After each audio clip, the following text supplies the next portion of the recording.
कि हृदय कृपणताओं से भरा हुआ, ये तेरा है, ये मेरा है, पृच्छामि त्वाम धर्म सम्मूढ़ चेता। गीता जो संवाद है वो कृष्ण और अर्जुन के बीच में, कृष्ण और अर्जुन के बीच में। लेकिन संवाद, कोई भी उपदेश कब समझ में आता है, कोई भी बात कब समझ में आती है, सुनने वाला कौन होना चाहिए और कहने वाला कौन होना चाहिए, ये महत्वपूर्ण बातें होती हैं। अब यहाँ पर जो सुनने वाला है वो अर्जुन है, जो कहने वाला है वो कृष्ण है। लेकिन जब अर्जुन ने भगवान से कहा,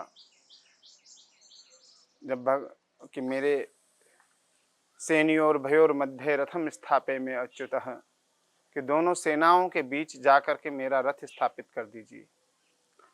जो एक दूसरे की मृत्यु के कारण बनने को तैयार हैं, मैं इन राजाओं को देखना चाहता हूं।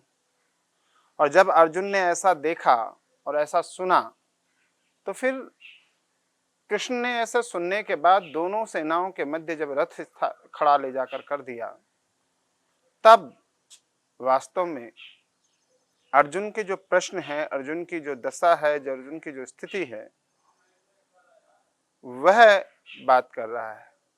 अब अर्जुन की जो दशा है, अर्जुन की जो स्थिति है, उससे यह समझ में आता है कि अर्जुन जब भगवान से कहते हैं कि कैसे भी हो दुर्योधन तो हमारा भाई है, यहाँ हमारे ससुराल पक्ष से लोग हैं, यहाँ हमारे अपने कुल के लोग हैं, हमारे गुरु हैं जिन्होंने हमको शिक्षा दी है, हमारे कुल गुरु हैं जिनको देख करके हम बड़े हुए हैं। तो इन सब का वध करके यदि राज्य मिले तो हम उस राज्य को प्राप्त करने से अच्छा है कि भिक्षा के अन्न से अपना पेट भरे। जो अर्जुन ये सब कह रहा है, तो भगवान ने कहा कि हम ऐसा क्यों कहें। भगवान ने कहा कि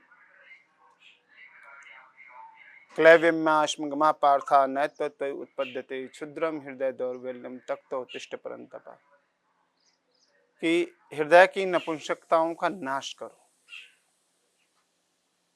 हे शत्रुओं को पराजित करने वाले अर्जुन,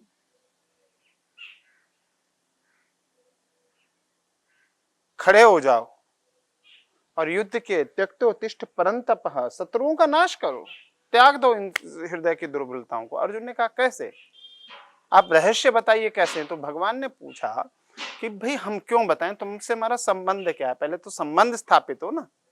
आपसे जब तक संबंध स्थापित नहीं हुआ तब तक आपको क्या कहना है, कैसे कहना है, कैसे पता चलेगा। जब संबंध स्थापित हो जाता है तब आप उसको उस संबंध के अनुसार सम्मान देते हैं, वार्ता करते हैं, बात करते हैं। तब अर्जुन ने जो संबंध स्थापित किया, उस संबंध में अर्जुन भगवान के जीजा हैं। भगवान ने एक बार भी नहीं कहा अर्जुन ने कि भाई देखो तुम्हारी बहन से हमारा विवाह हुआ है, इसलिए आप हमें ये समझाइए। अर्जुन भगवान के मित्र हैं, एक बार भी नहीं कहा कि आप हमारे मित्र हैं, हम दोनों सखा की तरह हैं। भगवान अर्जुन के मामा के लड़के हैं, एक बार भी नहीं कहा कि देखो आप मेरे मामा जी के लड़के हो, भाई हो, आपको हमें मार्ग दिखाना चाहिए। अर्जुन ने कहा कार्पण्य दोषो पथ स्वभावा पृच्छामि त्वाम धर्म सम्मूढ़ चेता, या श्रेष्या निश्चितम ब्रूहि तन्मे शिष्यस्ते हम साधिमाम त्वाम प्रपन्ने। अर्जुन ने कहा कि हृदय कृपणताओं से भरा हुआ,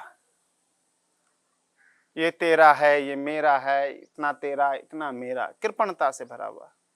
कार्पण्य दोषो पथ स्वभाव, इन दोषों से मेरा स्वभाव बना हुआ है। पृच्छामि त्वाम धर्म सम्मूढ़ चेता, मैं आपको पूछ रहा हूं, और कैसे पूछ रहा हूं, मुझे मूर्ख मत समझिएगा, धर्म को जानते हुए पूछ रहा हूं। पृच्छामि त्वाम धर्म सम्मूढ़ चेता, और धर्म को जानते हुए कैसा मूर्ख बन गया हूं, चेतना में रहते हुए मूर्ख बन गया हूं। श्या निश्चितम ब्रूहि तन्मे, जो निश्चित तौर पर सत्य है वो मुझे बताइए। कार्पण्य दोषो पतत स्वभाव पृच्छामि त्वाम धर्म या श्रेष्ठ या निश्चितम ब्रूहितम में, जो श्रेष्ठ मार्ग है, जो श्रेष्ठ मार्ग है, जो श्रेष्ठ कार्य है, जो श्रेष्ठ उद्यम है, वो मुझे बताइए। भगवान ने कहा, वो क्यों बताए? तब कहा, शिष्यस्ते हम साधिमाम त्वाम प्रपन्नम, क्योंकि मैं आपका शिष्य हूं, मैं आपका शिष्यत्व ग्रहण कर रहा हूं। तो एक शिष्य का कल्याण करने के लिए गुरु को जो करना चाहिए वो करिए।